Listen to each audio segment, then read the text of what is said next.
दक्षिण एशिया के दो पड़ोसी देशों के बीच एक बार फिर तनाव गहराता जा रहा है। जी हां, पाकिस्तान और अफगानिस्तान के बीच चल रहा सीमा विवाद अब एक गंभीर और निर्णायक मोड़ पर पहुंच चुका है। पिछले कुछ समय में दोनों देशों की सीमाओं पर कई हिंसक झड़पें हुई हैं, जिनमें दोनों ओर से सैनिकों की जानें गई हैं और कई लोग घायल भी हुए हैं। इन झड़पों ने न सिर्फ सीमा क्षेत्र में अस्थिरता पैदा की है, बल्कि पूरे क्षेत्रीय संतुलन को भी हिलाकर रख दिया है। खास तौर पर उत्तर वजीरिस्तान में हुए दहशतगर्दों के हमले और इसके जवाब में पाकिस्तान द्वारा की गई कड़ी कार्रवाई ने हालात को और ज्यादा तनावपूर्ण बना दिया है। बता दें कि मीडिया रिपोर्ट्स के मुताबिक सीमाबंदी की सूचनाएं सामने आ रही हैं, जिससे दोनों देशों के बीच चल रही आवाजाही और व्यापार पर भी असर पड़ने की संभावना जताई जा रही है। देखिए ये रिपोर्ट। कतर और तुर्की की मध्यस्थता में बना यह करार पाकिस्तान की कूटनीतिक मजबूरी और अफगानिस्तान की रणनीतिक चाल दोनों को उजागर करता है। इस्लामाबाद को अपने ही बनाए आतंकी संगठनों की आग अब अपनी ही जमीन पर महसूस होने लगी है। टीटीपी लगातार हमले कर रहा है और अफगान तालिबान पर पाकिस्तान दबाव अब असर नहीं दिख रहा है। दूसरी तरफ काबुल की सरकार खुद को एक स्वतंत्र इस्लामिक ताकत के रूप में पेश करना चाहती है और पाकिस्तान की दखल अंदाजी से नाराज है। ऐसे में यह सीज फायर दोनों देशों के बीच तनाव को अस्थायी तौर पर तो कम कर सकता है, लेकिन राजनीतिक अविश्वास अब भी गहराई तक मौजूद है। लेकिन एक बड़ा सवाल यही है कि क्या यह युद्ध विराम जो है यह टिकेगा? क्या तहरीके तालिबान पाकिस्तान यानी टीटीपी और अफगान तालिबान के बीच पनप रहा अविश्वास इस समझौते को फिर से तहस नहस नहीं करेगा? कतर ने इसे कूटनीतिक जीत कहा है, मगर जमीनी हकीकत अब भी बारूद की बू से भरी हुई है। दोनों देशों ने फॉलोअप मीटिंग पर भी सहमति जता दी है, लेकिन विश्लेषक मानते हैं कि अगर सीमा पार हमले बंद नहीं हुए तो यह सीज फायर भी सिर्फ एक कागजी शांति साबित होगा। दोहा की मेज पर हुई यह डील अब इस बात की परीक्षा है कि क्या काबुल और इस्लामाबाद वाकई स्थायी शांति चाहते हैं या फिर सिर्फ यह एक रणनीतिक ठहराव है। इसी पर अपने खास मेहमानों के साथ चर्चा करेंगे, लेकिन आपको कतर की भूमिका के बारे में बताना समझाना बेहद जरूरी है कि मिडिल ईस्ट में जब भी कोई अशांति होती है, जब भी कहीं युद्ध छिड़ता है, तो कतर क्यों खलीफा के तौर पर या मध्यस्थ के तौर पर जो है वो उभर कर सामने आता है। अब इस बात को समझिए, दोहा वो जगह है जहां पर अमेरिका और तालिबान के बीच 2020 में समझौता हुआ था, जिसमें यह शर्त रखी गई थी कि तालिबान आतंकवाद को पूरी तरीके से छोड़ देगा। ओसामा बिन लादेन का जो संगठन था उसको भी किसी भी तरह से पनपने नहीं देगा। और इन शर्तों के बाद 2021 में अमेरिका की जो सेना थी वो अफगानिस्तान छोड़कर निकल जाती है, जिसके बाद तालिबान हुकूमत में आता है। अब समझिए कि अब कतर पाकिस्तान और अफगानिस्तान में जो तनाव हुआ है उसमें मध्यस्थ की भूमिका में आता है। दोनों देशों के प्रमुखों को बुलाता है और बातचीत करता है। तो दोनों देशों ने कतर के प्रयासों की सराहना की है।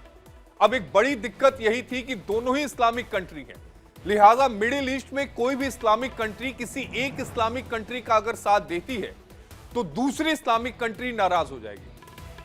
अब अगले ग्राफिक से आप समझिए कि सीमा पर शांति और स्थिरता बहाल करने का जो एक लक्ष्य रखा गया है वो इस समझौते में साइन किया गया। समझौते में इस बात पर भी सहमति जताई गई है कि समय समय पर रिव्यू जो मीटिंग होगी वो की जाएगी। अब समझिए, कतर में कूटनीतिक की मेज पर दुनिया की नजरें थी और इस मेज से वही निकला जो दुनिया उम्मीद कर रही थी। पाकिस्तान और अफगानिस्तान के बीच सीज फायर हो गया। संघर्षों में शांति का एक नया केंद्र जो है वो दोहा बना है, इस बात से इनकार नहीं किया जा सकता।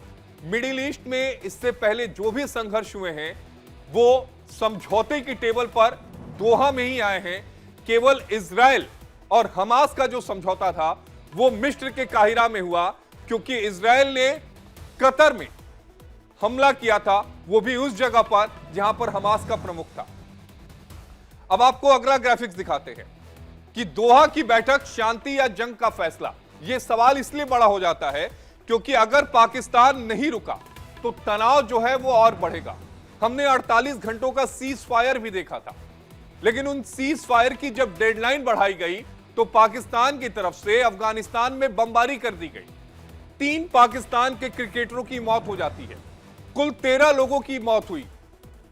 अब समझिए कि सीमा पार हमले जारी रहे तो शांति असंभव है, और अगर इसी तरह की जो झड़पें हैं वो लगातार होती रहीं तो शांति के प्रयास अधूरे साबित होंगे। वार्ता की सफलता पाकिस्तान के रवैये पर निर्भर है। आज की तारीख में शांति समझौता तो हो गया, लेकिन ये सब कुछ पाकिस्तान के रवैये पर निर्भर करता है कि पाकिस्तान इसको लेकर सोचता क्या है। क्या पाकिस्तान वाकई इस अस्थायी शांति समझौते को या फिर सीज फायर को मानेगा? तो पाकिस्तान अपने सैन्य कदम का क्या कूटनीति से जोड़ेगा? यह एक बड़ा सवाल है कि इसको किस तरीके से पाकिस्तान आगे लेकर जाता है। वार्ता असफल हुई तो हिंसा के नए दौर की आशंका है। वार्ता हालांकि सफल हो गई है, लेकिन इस लाइन के मायने ये हैं कि अगर पाकिस्तान अपनी नापाक हरकतों से बाज नहीं आता तो फिर एक बड़ी अशांति जो है वो मिडिल ईस्ट में फैलेगी। सरहद पर तनाव और दोहा में उम्मीदों की ये आखिरी डोर थी। इस डोर को दोनों ने थामा जरूर है, लेकिन कब तक थामे रहेंगे ये एक बड़ा सवाल है। इस सवाल का जवाब भविष्य में ही मिलेगा। अब आपको अगला ग्राफिक्स दिखाते हैं। पाकिस्तान के रक्षा मंत्री ख्वाजा मोहम्मद आसिफ जो हैं वो वार्ता में शामिल हुए। अब अगला ग्राफिक्स आपको दिखाते हैं। तनाव नहीं, स्थिरता चाहता है इस्लामाबाद। ये वही इस्लामाबाद है जिसने अफगानिस्तान में बम गिराए। सीज फायर को जब एक्सटेंड किया गया तो अफगानिस्तान में ये पाकिस्तान बम गिराता है और स्थिरता की बात करता है। आगे समझिए। अफगान तालिबान टीटीपी और बीएलए पर कड़ी कार्रवाई करें। हालांकि अफगानिस्तान की तरफ से यह साफ कह दिया गया है कि टीटीपी का कोई भी मुखिया इस समय अफगानिस्तान में नहीं है। बीएलए से अफगानिस्तान का कोई मतलब नहीं है, लेकिन ये अपने भीतर ये जो हमले हो रहे हैं टीटीपी और बीएलए के, उनका दोष वो अफगानिस्तान की हुकूमत पर मड़ रहा है। अब समझिए, अफगानिस्तान से रक्षा मंत्री जो है मुल्ला याकूब की अगुवाई में एक प्रतिनिधि मंडल दोहा जाता है, जहां पर इन दोनों के बीच में सहमति होती है, यानी अफगानिस्तान और पाकिस्तान के बीच में, कि चलो अब सीज फायर हो गया है। अगला समझिए। अफगान प्रवक्ता जबीबुल्लाह मुजाहिद ने कहा है कि पाकिस्तान ने हमारी संप्रभुता जो है वो तोड़ी है। पाकिस्तान हमारे हवाई क्षेत्र में आया, पाकिस्तान ने बम गिराए। अब सवाल यह उठता है कि पाकिस्तान क्या इस सीज फायर के समझौते के बाद, इस शांति प्रस्ताव के बाद अपनी नापाक हरकतों से बाज आएगा? अब अगला ग्राफिक समझिए। सीज फायर नहीं मान रहा पाकिस्तान। ये सवाल इसलिए उठ रहे हैं क्योंकि जब 48 घंटे के सीज फायर को एक्सटेंड किया गया था तब पाकिस्तान की तरफ से अफगानिस्तान में हवाई हमले किए गए। यह पाकिस्तान की ओर से इशारा था। 48 घंटे का त्रिपक्षीय जो समझौता था वो किया गया था, लेकिन बाद में पाकिस्तान ने इसको वायलेट किया था। इसलिए दोहा में जो शांति समझौता हुआ है उस पर भी सवालिया निशान इसलिए उठ रहे हैं कि क्या वाकई ये स्थायी तौर पर रहेगा। अगला ग्राफिक्स देखिए आप। सीमावर्ती क्षेत्रों में थोड़ी शांति जरूर आई है, लेकिन झड़पे की जो खबर है वो लगातार हो रही है। सवाल यह भी है कि क्या टीटीपी के हमले रुकेंगे? और पाकिस्तान की एयर स्ट्राइक ने समझौता तोड़ दिया था। आपको ध्यान में होगा कि 48 घंटों का जो समझौता था वो पाकिस्तान की एयर स्ट्राइक ने तोड़ दिया था। सियासत और सैन्य कार्रवाई का पाकिस्तान में पूरी तरीके से मेल चल रहा है। एक तरफ सीज फायर के समझौते को 48 घंटे से एक्सटेंड किया जाता है, बाद में उस समझौते को रद्द कर दिया जाता है। सीज फायर टूटने से क्षेत्र में नई सुरक्षा जो चुनौती है वो उभर कर सामने आई है, लेकिन कहा यह जा रहा है कि इस चुनौती पर फिलहाल विराम लगा है। अब अपने सहयोगी, अपने खास मेहमानों के साथ इस पूरे विषय पर चर्चा करेंगे। आपको हमारे मेहमान भी टीवी स्क्रीन पर दिखेंगे, जिनके साथ हम समझने की कोशिश करेंगे कि दोहा में ये जो समझौता हुआ, इस समझौते के मायने क्या है। हमारे साथ 3 खास मेहमान हैं। हमारे साथ मेजर जनरल अनुज माथुर जी हैं। अनुज माथुर सर, जय हिंद। हमारे साथ ग्रुप कैप्टन यूके देवनाथ जी हैं। यूके देवनाथ जी, जय हिंद। और हमारे साथ हुसैन जावेद साहब हैं, वरिष्ठ पत्रकार हैं पाकिस्तान के। आप सभी का स्वागत है। और आज शुरुआत में हुसैन जावेद साहब आपके साथ करूंगा। हुसैन जावेद साहब, ये जो समझौता हुआ है दोहा में, क्या लगता है कि ये समझौता जो अस्थायी हुआ है ये स्थायी तौर पर आगे चल पाएगा? जी आशीष, सबसे पहले तो आपका शुक्रिया, और जो हमारे पैनलिस्ट हैं उनको भी सलाम। देखिए, एक हफ्ते के मतलब सख्त टाइम के बाद एक अच्छी खबर आज संडे की सुबह हमने सुनी है कि दोहा के अंदर जो टॉक्स हुई हैं, जो आपने अपने इंट्रो में भी बताया कि एक तरफ हमारे ख्वाजा आसिफ साहब थे और एक तरफ मुल्ला याकूब साहब थे, तो सबके पास अपने अपने एजेंडे थे। सबको पता था कि उन्होंने टेबल पे क्या बात करनी है, और कई बातें इस तरह की टॉक से पहले तय हो भी जाती हैं, ताकि जब दो जो हैं लोग वो इस तरह से मिले तो कई चीजें जो है वो आपस में तय भी हो जाए। तो मैं समझता हूँ ये एक अच्छी आगाज है, ये एक अच्छा आगाज है। और जो आपने कहा है कि दोनों ने इस बात पे इत्तेफाक भी किया कि हमें एक दूसरे की सरहदों का एहतराम करना होगा, और सबसे बढ़ के हमने अपने कंसर्न उठाए उनके साथ कि अफगान हुकूमत से हम उम्मीद करते हैं कि वो अपनी सरजमीन को पाकिस्तान के खिलाफ इस्तेमाल नहीं होने देंगे। और इस पे अफगानिस्तान ने भी इत्तेफाक किया। ऑब्वियसली अफगानिस्तान के अपने कंसर्न्स हैं, उन पर भी इसमें बात हुई है। और अच्छी बात है कि ये सिलसिला एक्सटेंड हो गया। अब जो नेक्स्ट इनका जो होगा राउंड ऑफ टॉक वो इस्तांबुल में होगा 25 अक्टूबर को। तो मैं समझता हूँ अच्छी शुरुआत हो चुकी है। और लेकिन जब दोनों मुल्कों हुसैन के जावेद साहब, जो सवाल तो यह भी उठता है ना कि जब पिछली बार जो 48 घंटे का सीज फायर था जिससे बढ़ाया गया, उसके बाद भी तो पाकिस्तान की तरफ से एयर स्ट्राइक जो है वो अफगानिस्तान में की गई।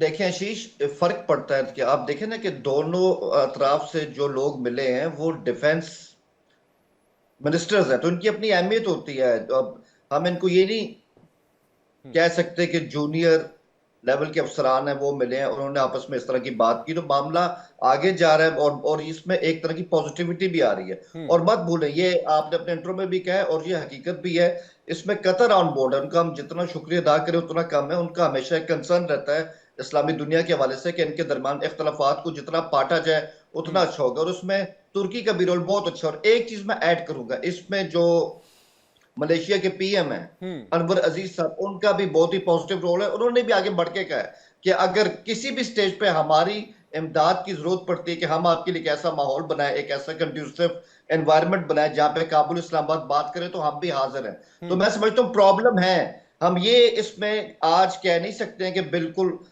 सरहदों पर अमन हो जाएगा, तमाम जो मसाइल हैं वो खत्म हो जाएंगे और जो टेंशन है उसमें कमी आएगी। वो आहिस्ता आहिस्ता वो एक आहिस्ता आहिस्ता का अमल होता है। लेकिन अगर एक अच्छी शुरुआत हो जाए तो ये भी अक्सर कहा जाता है कि आपने आधा काम कर लिया। तो हमें आई थिंक पॉजिटिविटी के साथ इसको आगे लेकर चलना चाहिए। और अगली निगाह जो होगी वो 25 अक्टूबर पे होंगी। एजेंडा अब खुल रहा है आगे कि हमारे कंसर्न्स क्या है, अफगानिस्तान के क्या है, और टेबल पे चीजें तय हो ही जाती हैं। ठीक है, मेजर जनरल अनुज माथुर सर से एक रिएक्शन लूंगा। अनुज माथुर जी, आपको क्या ये जो आज कल देर रात जो ये समझौता हुआ, ये अस्थायी शांति की ओर जाता हुआ दिख रहा है या एक महज राजनीतिक दिखावे की तरफ ये जाता हुआ दिख रहा है? आशीष, जय हिंद। सबसे पहले तो मैं आपको एक बात बताना चाहूंगा, ये हमको ये इसको वेलकम करना चाहिए। कोई भी अपने पूरे रीजन में, इनफैक्ट पूरे ग्लोब में कहीं भी कोई भी शांति की वार्ता होती है या एक दो कदम शांति की ओर बढ़ते हैं, उनको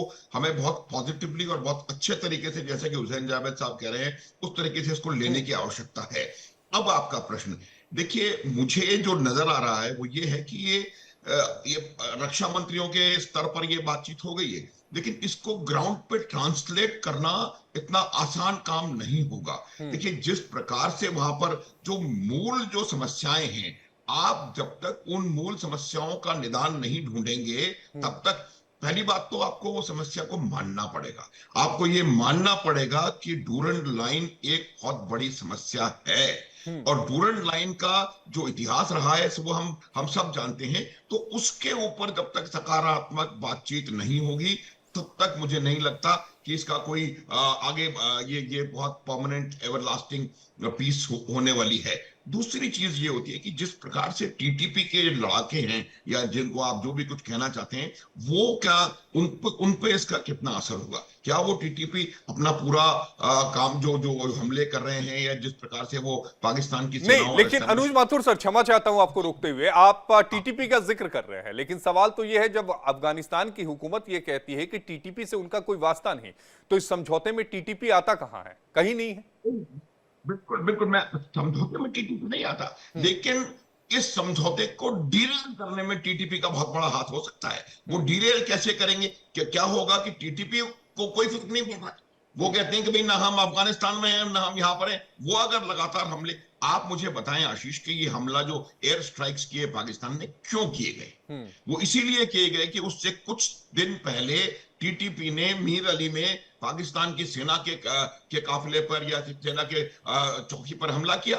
उसकी वजह से पाकिस्तान ने एयर स्ट्राइक किया। तो मेरा यह मानना है कि टीटीपी का भले ही उनके साथ डायरेक्ट वास्ता ना हो, लेकिन टीटीपी एक बहुत बड़ा फैक्टर इस पूरे प्रोसेस को डीरेल करने के लिए हो सकता है। नहीं, लेकिन मेजर अनुज माथुर जी, आप कह रहे हैं कि मीर अली का आपने जिक्र किया, उसका एक वीडियो भी सामने आया जिसमें उसने पहली बात तो ये कही कि वो जिंदा है, यानी जो काबुल पे एयर स्ट्राइक की गई थी उसमें वो मरा नहीं, और दूसरी बात जो उसने कही कि वो खैबर पख्तूनख्वा में है, यानी वो अफगानिस्तान में नहीं बल्कि पाकिस्तान में ही है। मैं आशीष उस मीर अली की बात नहीं कर रहा हूं मैं। अच्छा। मीर अली मेरे ख्याल से एक जगह है पाकिस्तान में जहां पर पाकिस्तान की एक सैन्य चौकी है, और उस चौकी पे जब हमला किया था और जहां पर 7 या 12 सैनिक उन्होंने मार दिए थे और बहुत सारे वो हुए थे, मैं आपको जो इस एयर स्ट्राइक की शुरुआत की वजह है वो बताने का प्रयास कर रहा हूं। और उस पे जब हमला हुआ, इनके सैनिक हुए, हो सकता है नाम थोड़ा बहुत कुछ हो, लेकिन मेरा जहां तक ख्याल है वो यही है। तो मैं ये कह रहा हूं कि जब तक जो लोग ग्राउंड पर हैं वो लोग इस बात को नहीं समझेंगे और इसको इंप्लीमेंट करने के लिए तैयार पूरी तरह से तत्पर नहीं हो जाएंगे, तब तक स्थायी शांति मुझे मुश्किल लग रही है। मेरा अगर एक सेंटेंस में या एक एक्सप्रेशन में मेरा आप इसको दे तो ये एक शॉर्ट अनस्टेबल सीज फायर मुझे नजर आ रहा है, लेकिन वेलकम है, अच्छी बात है, सीज फायर की बातचीत चली है। अब मैं दूसरी बात आपको बताता हूं कि जो भाषा पाकिस्तान के कुछ लीडर और हुक्मरान और कुछ इनके जो मौलाना क्या फील्ड मार्शल मुनीर कह रहे हैं कि अफगानिस्तान को ये नहीं करना चाहिए, भारत पाकिस्तान के खिलाफ आतंकवादी से, यही ये लाइन जो है वो डायरेक्टली इंडिया के जो इंडिया कहता रहा है उससे जो क्यों उठा ली गई है। और नहीं, कल तो अनुज माथुर साहब ख्वाजा आसिफ का एक बयान भी आया। बताते चले, इन हालातों के बीच पाकिस्तान के सेना प्रमुख जनरल मुनीर का बयान भी सामने आ रहा है जो काफी सख्त और स्पष्ट है। यही नहीं, इसके अलावा अफगानिस्तान की ओर से भी कई बयान सामने आ रहे हैं। फिलहाल हम आपको बता दें, अफगानिस्तान और पाकिस्तान के बीच इस वक्त युद्ध विराम है। ये युद्ध विराम कतर की राजधानी दोहा में हुआ है, लेकिन अभी कुछ ही समय बाद तुर्की में दोनों देशों के बीच बैठक होने वाली है जिसमें दोनों देशों के उच्च मंत्री शामिल होंगे। फिलहाल अब आगे देखना होगा कि अफगानिस्तान की तरफ से क्या फैसला लिया जाता है और कंगाल पाकिस्तान क्या करता है। हालांकि आपको बता दें, पाकिस्तान गीदड़ भपकिया और बेतू के बयान देने में सबसे आगे। अब आगे देखना होगा कि क्या कुछ होता है। फिलहाल हमारी आज की रिपोर्ट में बस इतना ही। आपकी इस पर क्या राय है हमें कमेंट के जरिए जरूर बताइएगा, और ऐसे ही देश और दुनिया की तमाम बड़ी खबरें जानने के लिए देखते रहिए इंडिया डेली।